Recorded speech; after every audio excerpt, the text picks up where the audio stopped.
Bom dia a todos, podem me ouvir perfeitamente? Podem ver a apresentação também?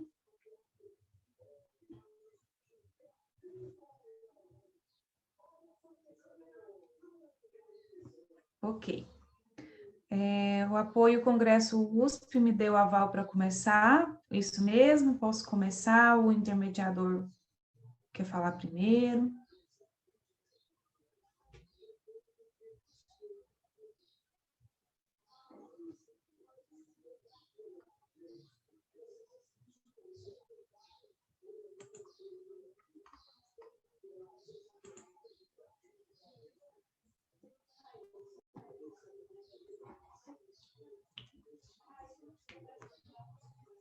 Ok, então vou iniciar minha apresentação. É muito prazer a todos, obrigada desde já, né, por virem me acompanhar na apresentação do meu trabalho.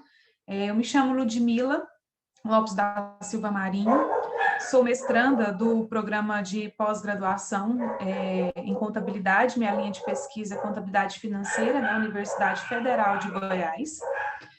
Juntamente comigo, né, ao elaborar esse artigo, eu tive também a ajuda do Luiz Maurício e do nosso professor Lúcio Souza Machado. O Luiz, infelizmente, era para estar até apresentando, mas infelizmente foi vítima da Covid-19 e, e estamos enlutados devido ao acontecimento, né? Infelizmente. Então, vamos lá. Né? O nosso trabalho tem como tema a influência da qualidade de auditoria na tax avoidance de empresas brasileiras. E a nossa contextualização se deu toda em volta da questão de definições, de importância de estudar a tributação, e bem como também a qualidade da auditoria. Né? Hoje, né, a principal receita do Estado são os tributos para a manutenção do Estado, bem como também para o bem-estar da população. Nós nos deparamos com uma carga tributária expressiva no nosso país. O desenvolvimento do mercado de capitais também tem exigido das empresas cada vez mais uma qualidade de auditoria mais acentuada, que é definido como a maior probabilidade de zero erro nas práticas contábeis utilizadas pelas organizações. Então, nós já temos evidência na teoria de que a presença da auditoria pode inibir a empresa a praticar algumas práticas de economia tributária. Né? A tax avoidance é definida como as práticas que a empresa adota para poder fugir da tributação. Não há nada definido se é lícito ou ilícito. Né? A teoria que envolve tax avoidance ou agressividade fiscal, que são sinônimos, ela apresenta a prática de economia tributária em si, não citando se é lícito ou se é ilícito, né? Então, como nós temos evidências na teoria de que a presença de uma auditoria acentuada pode fazer com que a empresa recue algumas práticas de economia tributária, principalmente diante do nosso cenário, onde a nossa legislação tributária era uma teia de aranha, né? É difícil de compreensão, tanto é que nós temos aí registrado vários litígios contenciosos tributários de que, às vezes, a empresa não tem nem intenção de praticar algo ilícito, às vezes foi erro mesmo de interpretação e tudo mais. Então, como a gente tem essas evidências, então, o nosso trabalho tem, né, por justificativa essa necessidade de investigação, tá? A auditoria pode influenciar o comportamento fiscal, né? Jones, Tamori e Cobahan evidenciaram isso lá em 2018. Então, nós trouxemos essa análise para o nosso mercado emergente brasileiro. Então, com isso, nosso problema de pesquisa é como a qualidade de auditoria influencia a agressividade fiscal das empresas brasileiras listadas na B3. Empresas abertas, né, devido à maior facilidade de coleta de dados, tá? O objetivo da pesquisa, então, é verificar essa influência, né? E aí, a qualidade de auditoria pode influenciar as práticas de economia tributária das organizações abertas brasileiras? Sim, não e como, né? Positivamente, negativamente. Nosso trabalho contribui para a expansão da teoria, já é algo que vem sendo investigado já há muitos anos, tanto tax avoidance quanto qualidade da auditoria, tá? Questões práticas, entendimento de como as empresas estão se comportando diante tanto das ações das auditorias, como também das ações dos legisladores, tá? A nossa revisão da literatura, nós trouxemos um ponto, a auditoria independente, qualidade da auditoria, que é onde a gente define o que é auditoria independente, o que é qualidade da auditoria, como que ela se aproxima do tema, né? A grosso modo, a qualidade da auditoria é nada mais, nada menos de que a certeza de que aquela empresa está obedecendo, de certa forma, né, todos os princípios contábeis aceitos, né, geralmente aceitos. Tanto é que nós já temos até evidências também de que a probabilidade de erro, né, quanto menos probabilidade de erro, maior é a qualidade da auditoria, tá? Trouxemos também o ponto de tax avoidance, qualidade da auditoria e hipótese da pesquisa. Então, nesse ponto da nossa revisão da literatura em específico, nós trouxemos, então, os estudos que dão fundamentação para nosso levantamento de hipótese, tá? Ali eu cito, né, a questão que as ações de economia tributária podem se esbarrar em ações ilícitas, então isso se aproxima da qualidade da auditoria. Eu trouxe as evidências, né, de estudos já presentes, né, na literatura. Então, como já há evidências, né, dessa relação entre essas variáveis, nós formulamos a hipótese de que quanto maior a qualidade da auditoria, menos agressiva tributariamente é a firma, tá? Os nossos procedimentos metodológicos. A nossa amostra foi composta por 299 empresas, tá? Do ano de 2019, um ano somente, e a nossa fonte de dados foi a DVA, site da CVM e a Economática, tá? Nossa amostra, aqui está a composição da amostra. Estes são os nossos dois modelos que nós utilizamos para teste de hipótese, do qual nós utilizamos a ETR, que é a Effective Tax Rate, que é uma das mais utilizadas métricas para mensurar a agressividade fiscal de uma empresa, e a ETR-DVA, que vem sendo proposta, né, para mercados emergentes, né, trazida aí em muitos estudos, principalmente pelo Martinez, tá? Pelo Antônio Martinez. Então, nós criamos esses dois modelos para fazer o teste. A qualidade da auditoria nós mensuramos através da auditoria ser ou não empresa Big Four, né? Ernst Young, KPMG, enfim, tá? Então, Deloitte, então foram essas as nossas opções, as nossas escolhas de variável dependente e independente, tá? As nossas variáveis de controle foi ROE, retorno dos ativos, a alavancagem e o tamanho. Todas as variáveis a gente trouxe aí também a fundamentação teórica, a relação delas com a qualidade da auditoria, bem como a agressividade fiscal, tá? Então, eu tive que insorizar 5% a minha amostra devido à presença de outliers, tanto é que eu consegui, né, diminuir, por exemplo, o desvio padrão, né, no tamanho das empresas. A média da tributação, sem dúvida, para a ETR-DVA é maior, porque nesta métrica eu levo em consideração os tributos incidentes sobre o consumo, tributos estes presentes de forma bem incisiva na nossa economia, tá? E 18,34% foi a média do imposto de renda e da contribuição social, tá? A alíquota média. Só que quando a gente observa o máximo, né, eles se aproximam. Então, a gente infere que as empresas da amostra têm relevante tributação sobre o lucro, né, em ambas as métricas. A nossa matriz de correlação de Spearman apresentou correlação positiva entre a qualidade da auditoria, que foi mensurada por uma DAME, né, qualitativa, empresa auditada ou não por Big Four. Apresentou, então, a sua correlação, né, positiva, que infere de que quando a empresa, né, é auditada por alguma Big Four, maior tende a ser a taxa efetiva de imposto, tá? Tivemos também correlação com a ROA, com a alavancagem e com o tamanho. Aí, aqui no nosso teste de hipótese, né, na regressão, nós utilizamos da regressão múltipla para poder fazer a análise, tá? Em cross-section, né? Devido a apenas o ano de 2019. E no primeiro modelo, que a gente leva em consideração a ETR, né? Que leva apenas, em sua base, apenas tributos sobre o lucro, nós tivemos a significância estatística, né? Da qual ela pode explicar o recuo das ações da empresa perante a economia tributária, a rentabilidade dos ativos, né, a rentabilidade da empresa, né, o ROA, o retorno dos ativos, também apresentou significância, e o tamanho e a alavancagem não.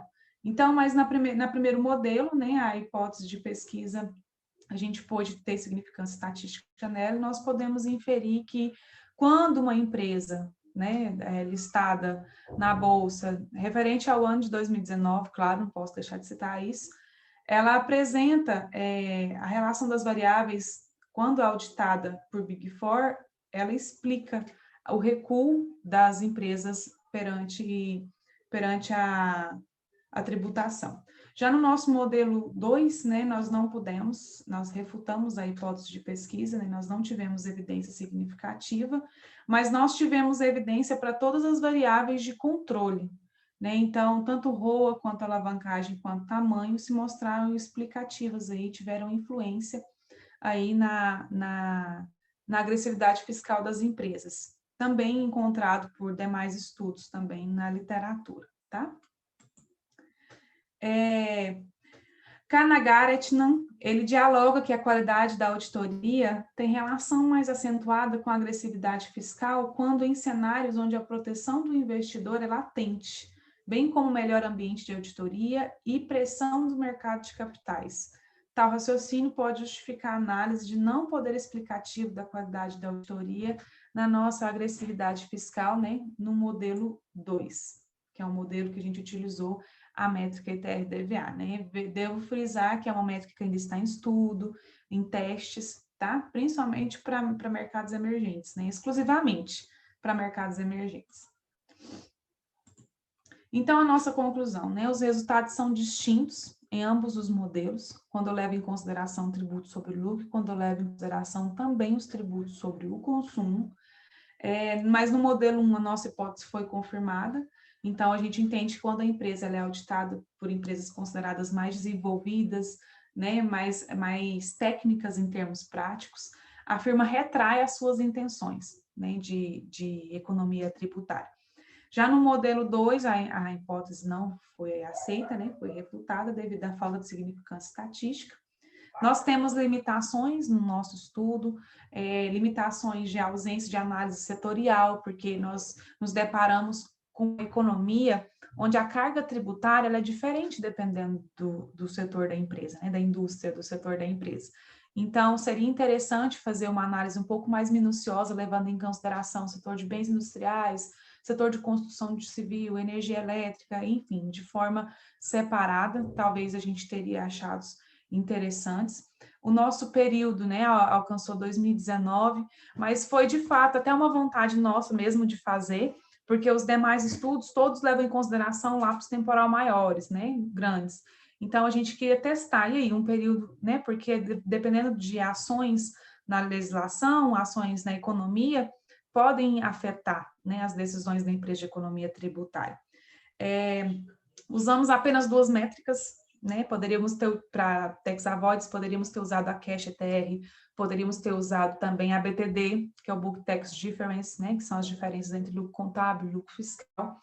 E eu também que eu esqueci de colocar aqui na apresentação, que é também outras métricas de qualidade de auditoria, né? Opinião modificada do auditor, valor do honorário da auditoria, tá? Refazimento do trabalho, né? São outras métricas também que poderiam ser usadas para este estudo, tá? Aqui eu coloquei as principais referências e vocês, caso queiram entrar em contato conosco, estamos à disposição, professor Lúcio e eu. Muito obrigada e estou todo ouvidos às considerações. Bom dia a todos. Ludmila, parabéns pela apresentação e também pelo desenvolvimento do trabalho. Quero pedir desculpas que eu tive um problema na internet e acabei me atrasando um pouco para logar. Em relação ao trabalho, eu sou um pouco suspeito de falar que eu gosto muito desta área de auditoria e também da qualidade das informações contábeis. E aí eu fiz algumas observações na sua pesquisa, começando pelo o quanto maior a qualidade, né, da auditoria, menos agressividade tributária. Aí me chamou muita atenção um parágrafo que tem na introdução, a empresa não auditada por Big Four, até que você mencionou na sua apresentação, possui uma agressividade tributária maior. Por que será que existe uma agressividade tributária maior quando as empresas não são auditadas pelas Big Four?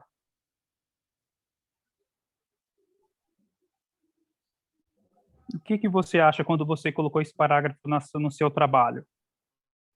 Ah, tá, entendi. Desculpa, professor. Ao elaborar, nem ao fazer o levantamento de referencial teórico do trabalho, nós nos deparamos com muitos trabalhos que citam que as empresas que oferecem um serviço um pouco mais robusto, né, mais prático ali, com maior probabilidade de acertos, né, e menos erros, são as Big Four.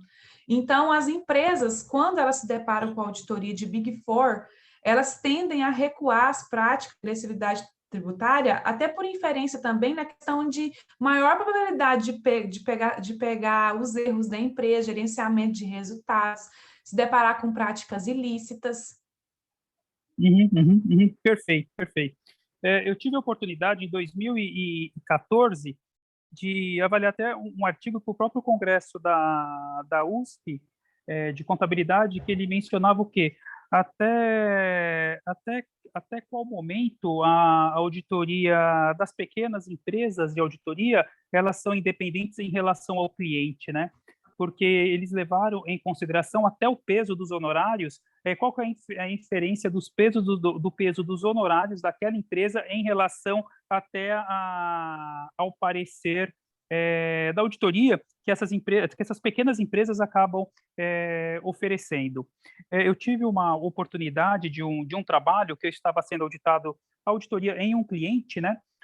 Eu estava sendo auditado por uma empresa que não era uma Big Four, e eu vi um dos auditores discutindo o parecer com outro cliente na minha frente, dizendo o quê? Que se fosse um parecer com abstenção de opinião, o ano seguinte ele não estaria na empresa fazendo a auditoria. Então, isso já me chamou muita atenção em relação aí ao trabalho das menores empresas aí de auditoria, que não são todas que trabalham deste modo, e, consequentemente, aí numa qualidade aí, não tão excelente igual uma Big Four. E, consequentemente, nós também temos trabalhos que as empresas locais podem sofrer auditoria de uma empresa menor de auditoria, e depois, quando faz a consolidação da matriz, acaba sendo utilizada aí uma Big Four, e, consequentemente, acaba se utilizando as mesmas prerrogativas aí de uma Big Four em relação aqui ao mercado nacional. E uma coisa que eu também, lendo o seu trabalho, me chamou a atenção, até os resultados encontrados. Você fez análise de um ano, né? Tivemos aí 299 empresas analisadas no ano de 2019. Será que, em virtude de um ano só, teve mais outliers do que normalmente acabaria tendo se pegasse alguns anos a mais para análise? Talvez até que não.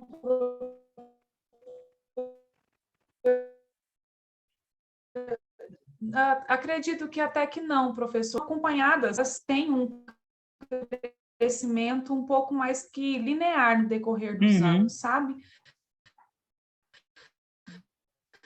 Perfeito, perfeito. Talvez a gente se depare...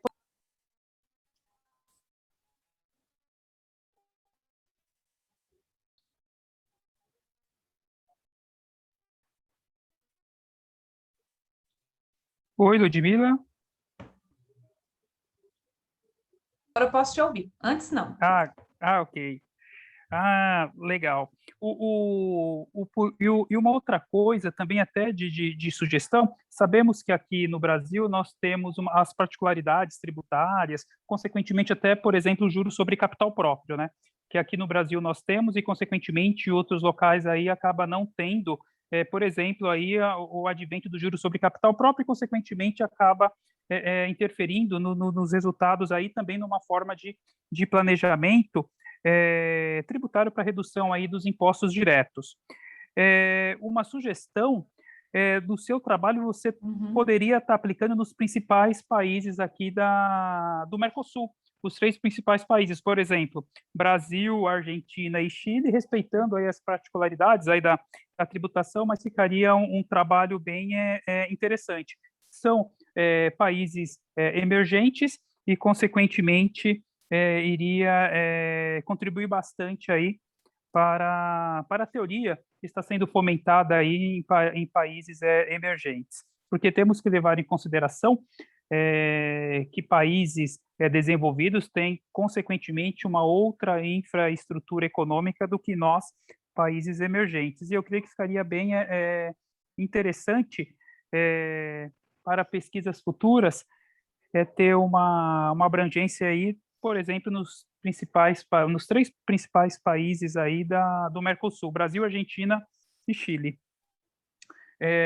Porque até esses três países vai ter estrutura de capitais diferentes e, consequentemente, vai ser bem interessante. Pode ser que reduza aí os outliers, ou pode ser que até aumente em relação a essas duas outras bolsas, que são bolsas menores. Salvo engano, a Merval tem 86 empresas listadas na bolsa e a bolsa chilena tem 280, 290 empresas. Perfeito.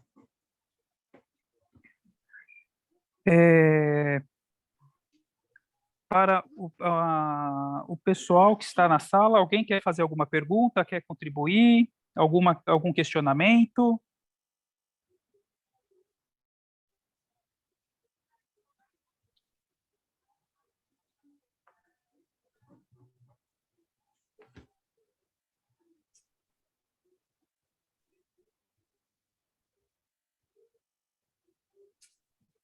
Nenhum questionamento?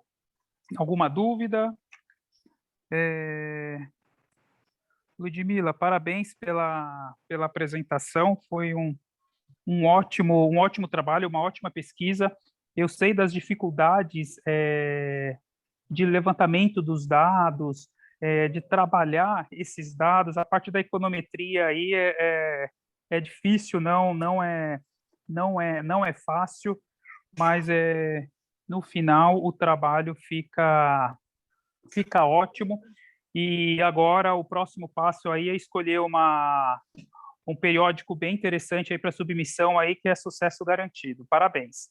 Ô, professor, muito obrigada a todos, né? Compartilho aqui o sofrimento que né, esse período de gestação de artigos, principalmente no nosso período de mestrado, que é uma correria, né? Enfim, mas eu fiquei muito feliz por ter sido aprovada, muito feliz por tê-lo, o senhor, como avaliador, e Deus abençoe cada um de nós, e mais uma vez, muito obrigada. Nós que agradecemos. Pessoal, temos agora o segundo trabalho, que é institucionalização das práticas de controle interno em um IES, uma análise sobre o enfoque da teoria institucional. Nós temos os autores Luiz Maurício, os autores Sheila Alice, né? O Davi Jonatas, da Universidade Federal da Paraíba. Vocês podem já subir a apresentação? Sim, estou carregando aqui. Ah, legal.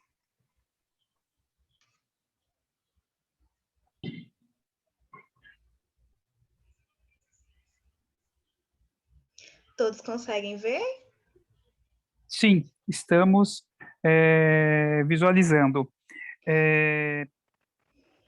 Sheila, você terá 15 minutos aí para a apresentação. Boa sorte e podemos iniciar. Bom, pessoal, primeiramente, bom dia, né? Eu sou responsável por apresentar o segundo trabalho dessa sessão, onde o título, né, é Institucionalização das Práticas de Controle Interno em Instituição de Ensino Superior, uma análise sobre o enfoque da teoria institucional, que tem como autores eu, né, que sou mestranda em contabilidade, né, de usuários internos, lá no PPGCC da Universidade Federal da Paraíba, e Davi Jonatas Cunha Araújo, que é professor na Presbiteriana Mackenzie. Então, vamos lá. Como introdução, né, todos sabemos que os controles internos, não só das universidades, mas de maneira geral, eles assumem um papel importante na asseguração de que as instituições elas vão alcançar os objetivos que elas propuseram, elas vão alcançar as metas, então não seria diferente dentro das universidades, ainda mais por prestarem serviços à sociedade e também por gerirem valores públicos. Então, esse controle, ele deve estar presente em todos os níveis hierárquicos e deve estar em acompanhamento a todas as atividades da organização. E aí, no âmbito das universidades federais, né, o controle é caracterizado como um aspecto inseparável do fazer institucional e em função de políticas e programas.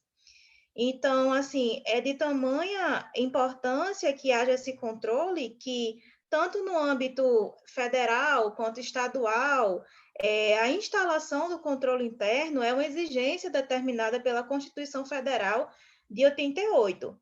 Então, dessa forma, para que a instituição ela alcance a efetividade, consiga agregar valor, atinja os objetivos, enfim, dentre outros, todos os outros fatores atrelados a uma boa estrutura de controle interno, é importante que a mesma esteja institucionalizada no ambiente em que atua.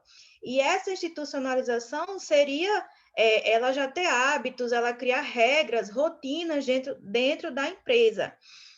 Então, essas práticas elas vão sendo aceitas aos poucos pelos colaboradores, legitimando assim a cultura organizacional, tornando a instituição mais autônoma e independente, com o objetivo de permitir a continuidade da mesma, ou seja, essas práticas de controle interno elas vão se perpetuando na organização conforme o tempo vai passando e espera-se que em um determinado momento ela chegue a ser tida como, entre aspas, assim, normal, como uma rotina da institucionalização. E quando isso é alcançado, a gente pode dizer que aquelas práticas está institucionalizada na organização. Então, o objetivo dessa pesquisa foi justamente isso, foi analisar esse processo de institucionalização dessas práticas de controle interno em uma instituição de ensino superior. E aí, como metodologia, né, a pesquisa se classifica como qualitativa e descritiva. Quanto aos procedimentos metodológicos, a pesquisa qualifica-se como um estudo de caso. Para alcançar o objetivo da pesquisa, foram estabelecidas categorias e subcategorias de análise, a partir de leituras, né, do referencial teórico adotado e a partir da literatura, como mencionado. Então, a partir dessa pesquisa qualitativa, né, foi buscada a profundidade do fenômeno em estudo, ou seja, as suas especificações, contextualizações, e a interpretação de cada participante da pesquisa. Então, para a coleta das informações, foi utilizado um questionário composto por 23 questões subjetivas, né? Que essas questões se tratavam justamente sobre o processo de institucionalização das práticas de controle interno. E essas questões, elas foram categorizadas em seções e subseções, né? Lá no artigo, na íntegra, eu trago um quadro onde eu mostro quais foram essas seções e subseções para cada fase da institucionalização, que seria ela habitualização, objetificação, sedimentação, legitimação e isomorfismo. E aí, os participantes da pesquisa foram compostos pelos servidores que trabalham no setor de auditoria interna, porque lá na instituição eles são os responsáveis por avaliar as práticas de controle interno existentes na organização. E esse setor ele possui 6 funcionários, né, que seria o universo da pesquisa, contanto só participaram 3 auditores dessa amostra, né, compondo 50%. E esses questionários eles foram enviados por e-mail e após o retorno com as respostas foi efetuada a análise qualitativa a partir da análise de conteúdo. E aí, né, nessa sessão de análise de resultados aqui para apresentação, nós trouxemos assim os principais achados, né, lá na íntegra do artigo, fala sobre cada etapa da institucionalização, o que se percebeu em cada etapa. Mas aqui está os principais achados. Então, na fase de objetificação, percebeu-se que os servidores apresentaram entendimentos distintos quanto à resistência na implementação e execução dos controles por parte dos servidores dos demais setores, na inserção do controle na agenda da universidade e difusão das práticas de controle em toda a universidade. nós percebemos que talvez isso fosse explicado pelo fato de alguns auditores estarem lá há muito tempo, às vezes até desde quando começou-se a implantação dessas práticas de controle interno na instituição, e outros estavam recentemente. Então, os que estavam mais antigos perceberam a maior resistência, passaram por esse período de resistência na implantação, disso ser inserido na agenda da universidade. Já os mais novos não viam tanta resistência pelo fato daquilo já estar acontecendo, dessas práticas já estarem acontecendo na instituição. Na sedimentação, os servidores se mostraram otimistas quanto às perspectivas de funcionamento futuro dos controles internos e sentiram-se mais livres para comunicar as falhas e necessidades de melhoria do processo de execução dos controles no ambiente interno da instituição, o que pode ser fruto de falhas existentes durante as etapas anteriores do processo de institucionalização dessas práticas de controle interno. Já na legitimação, os servidores apontaram os controles como ferramentas de melhoria contínua da instituição, que já é o esperado nessa fase, tanto dos processos organizacionais como na agregação de valor às atividades da gestão e da universidade como um todo. Na fase dos isomorfismos, o processo de institucionalização adquire aspectos de continuidade.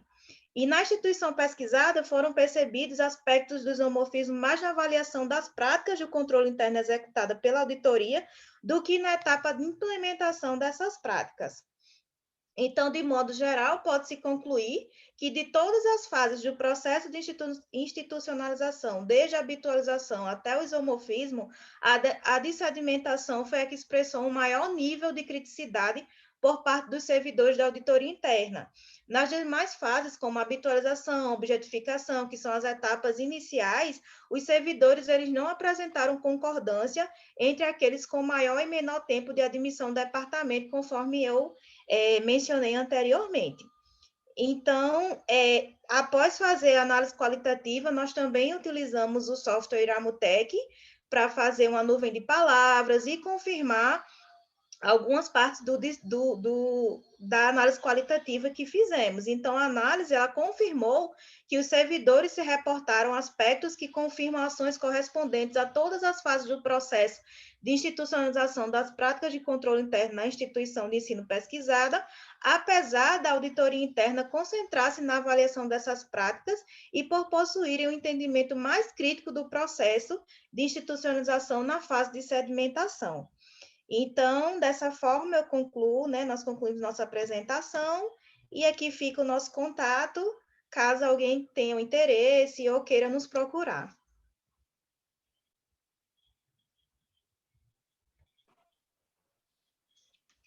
Sheila, parabéns pela apresentação, pelo trabalho, pelo desafio aí de ter desenvolvido o trabalho. É um tema muito interessante também, abordando aí as instituições de ensino superior e utilizando aí como estudo uma instituição pública.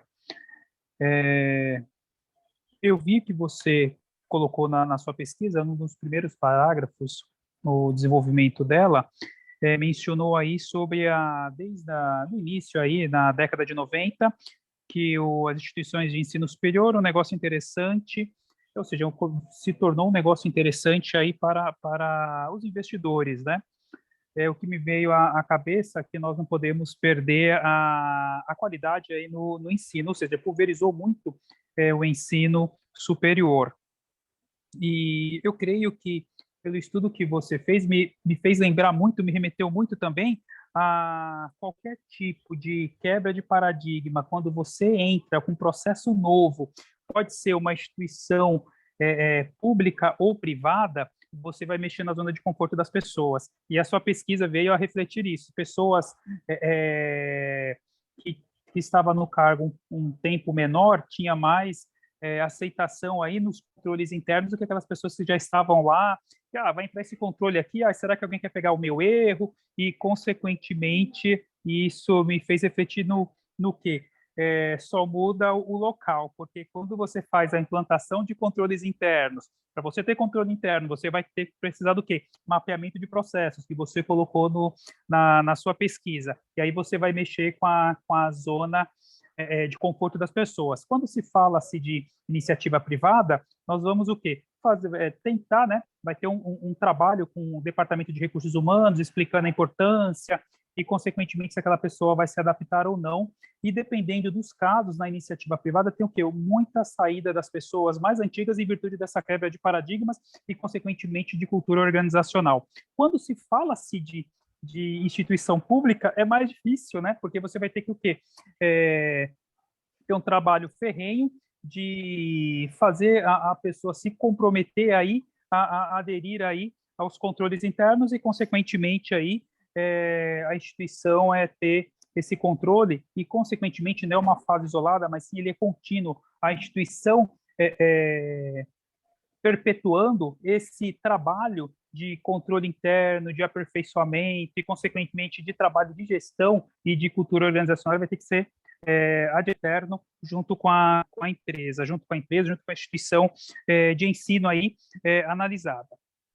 E o seu trabalho contribui muito demonstrando a importância do controle interno na administração pública. É muito importante. Você fez o seu trabalho numa instituição de ensino superior e eu não me recordo, pelo menos aqui, em uma outra que faça, que tenha esse controle interno assim bem efetivo, conforme foi demonstrado pelas pessoas, né, que foram entrevistadas aí pela sua pesquisa. E aí, Sheila, no desenvolvimento do seu trabalho, o que você sentiu em termos de limitações quando você estava desenvolvendo a pesquisa? Quais foram as principais dificuldades que você teve para a elaboração da pesquisa? As principais limitações foram justamente conseguir que o pessoal respondesse. Eu não sei se por ser uma instituição pública, eu sei que isso acontece também em privada, mas eu não sei se por ser uma instituição pública, eu percebi que tinha um certo entrave, assim, de tipo, vai achar um problema, vai achar digamos assim, um furo, entendeu? E vai falar lá na pesquisa. Então, eu percebi, inclusive, alguns dos respondentes, quando eu mandava, eu tinha que explicar, assim, que não existia a resposta certa ou errada. Eu só queria saber qual era a percepção deles. E aí foram que eles foram mais tranquilizando, assim, tipo, não tinha o certo e o errado. Mas eu percebi que foi bem, assim, foi bem complicado transponer essa barreira de conseguir essa resposta deles. Eu imagino porque a pessoa pode pensar que a pesquisa depois pode ser utilizada para ver algum equívoco que ele teve aí no trabalho ou na própria aceitação aí desta introdução aí dos controles internos dentro da instituição. Ainda mais, eu acredito que por ser o setor da auditoria, né, que eles são responsáveis justamente por verificar se está tudo andando corretamente com os controles internos, então acho que por isso foi mais complicado, assim. Perfeito. Eu também concordo aí com essa sua percepção. Agora vamos abrir para as perguntas. Alguém na sala deseja tirar alguma dúvida, alguma inquietação que tem em relação à pesquisa desenvolvida pela Sheila e pelo Davi?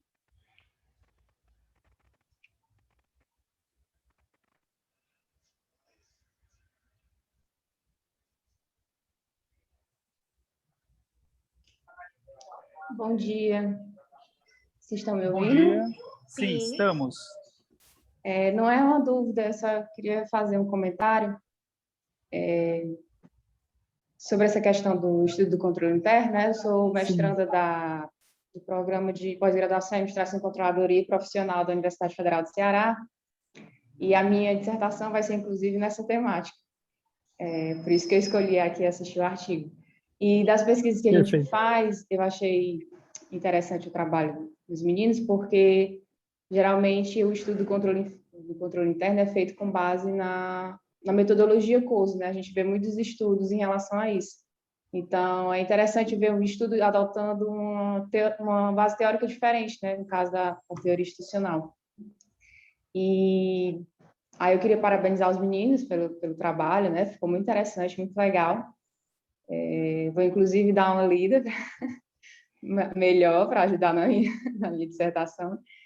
E sobre o comentário que o Marcelo fez, saiu, inclusive, um artigo no começo do ano sobre as características do controle interno nas universidades federais brasileiras, não sei se os meninos chegaram a ver, que a conclusão do trabalho é exatamente nesse sentido, né, de que não, na maioria das universidades, os controles internos eles ainda não estão consolidados. Então, é muito interessante que a gente consiga fazer trabalhos individuais, né, para analisar cada uma das universidades assim, específicas. Era isso, obrigada. Perfeito, é ótima contribuição, mas é isso aí mesmo, ou seja, fomentar a pesquisa para difundir aí o conhecimento e, consequentemente, aperfeiçoar os controles internos, porque nós temos a teoria e a prática, até os programas os stricto sensu, que são de cunho profissional, né? Até o que você está fazendo é uma combinação de teoria e prática que vem aí a acrescentar, contribuir aí para a sociedade. Mas mais alguém gostaria de fazer algum comentário em relação ao trabalho, à pesquisa? Professor Marcelo, só uma colocação, sou o segundo autor do trabalho. Ah, sim. E assim, eu queria agradecer também as palavras, os comentários, a contribuição, e também da Larissa, né? Agradeço a Larissa, né? Agradecemos pela fala tão motivadora, né? E a grande sacada do trabalho, aproveitando o que o senhor estava falando agora há pouco, é entender o momento, né, em que mais se percebe a execução, tanto a institucionalização das práticas de controle interno, para que se possa empreender essas ações para se fomentar ainda mais. Né? Como o senhor tocou no ponto da importância de se fomentar pesquisas nessa área, compreender como, né, a grande sacada foi compreender como aqueles que são responsáveis por institucionalizar, eles estão entendendo essas práticas de controle, em que momento essas práticas de controle se encontram na instituição, foi essa a sacada, para quê? Para que justamente compreendendo melhor em que fase os controles se encontram na instituição, possa se empreender ações, possa se corrigir ações que, de repente, acreditas que está sendo bem desempenhada, mas, de repente, não está sendo tanto assim.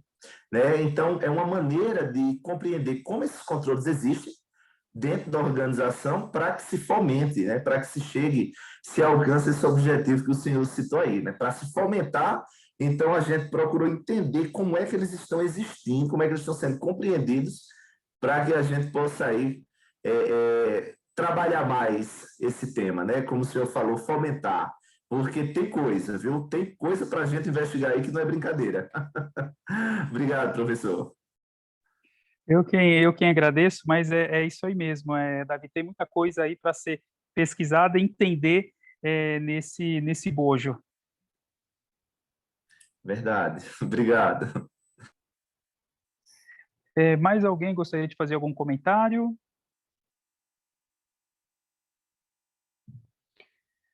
Pessoal, então eu dou como encerrada aí a nossa sessão. Eu agradeço aos autores pelos ótimos trabalhos, os 2 trabalhos aí.